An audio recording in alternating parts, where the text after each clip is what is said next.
briefly, this is Intactivism, by the way. I met with my state congressional representative, Judson Sapp, this morning. That's the District 20 in Florida. Covers my part of the Ocala National Forest. It was very nice young man, and his aides, Samantha and Tammy, were there. And I won't say which ones, but two of the three did express misgivings about the way the circumcision of their children was, the way it came about. And that's it. I was again after Sarasota Memorial Hospital yesterday. I was saying, listen, you guys are a public hospital, and I've offered to come in and speak to you all and as a group, individually, the risk management, the board of directors, the administrators, the staff in the mother-baby unit, and they act like, it's their little fiefdom. And so I got home from my meeting with Representative Sapp, and I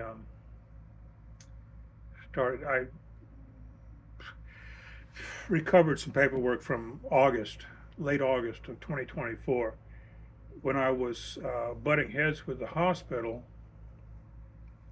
They filed an injunction against me, and on that same day, you get this in the e-filing system.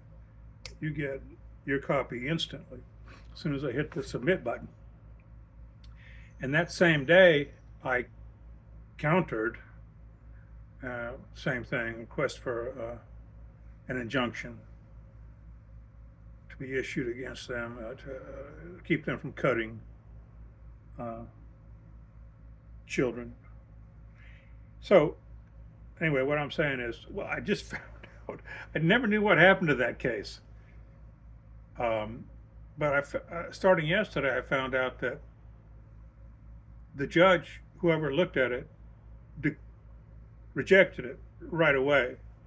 And even though a case number was issued, which I didn't know until yesterday, I had a filing number, which is different, because you get a filing number for each different piece of paper that's filed on a case. But there was a case number, and so then I'm like, okay, I can look it up now. I looked it up with the case number, and it said closed. So I called the clerk back, and very helpful young man there in Sarasota. Said, yeah, I guess the judge rejected it. But he's like, well, if you want to start something new. And so I was like, yeah, I just took the old document that I'd responded with to their original request for an injunction, and did an edit in a couple hours and sent it off. So e-filed it.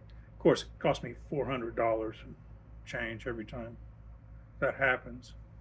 And I actually believe now I'm going to have to go through the service of summons process again, which is about another $50 when you have the sheriff's department do it.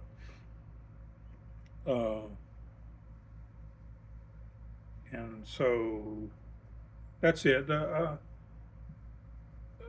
aide at the congressperson's office, state congressional representative, gave me a bill that was being worked on, because they were trying to help brainstorm a vector to get in. Well, I kept having to make the point, I don't need you to do anything because the legislature at the state and federal level have already done a good job. My point was, if we get a ruling in the court, I would like to speak to the legislature before they have the same knee-jerk reaction that the legislature in Germany had when the Cologne court ruled in 2012 that it was clearly abuse. Genital cutting of a non-consenting child was clearly abuse. Very cogent ruling. And that, Angela Merkel got involved. And you think, how cynical, how cynical can you possibly be to just not even think of the child, just think of the political expediency.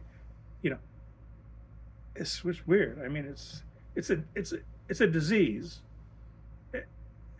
It's a mental disorder. I mean, it has to. People who write the DSM don't put themselves into the DSM. So we're up against that type of cognitive bias and et cetera, et cetera. Anyway, that's enough. I'll in the description field of this YouTube video, I'll link the filing that I did just now. I think it's only 4 pages. A petition for injunction, and then future videos update my any more headway through the legislature. They gave me a copy of the bill to ban trans treatment of minors, including performing surgery upon them. But the irony there is that in that case the child is pleading for the treatment, whatever it might be, and so it's a matter of justice. My comment will be that you have to include the children that are not requesting that their genitals be cut. Right. Thanks.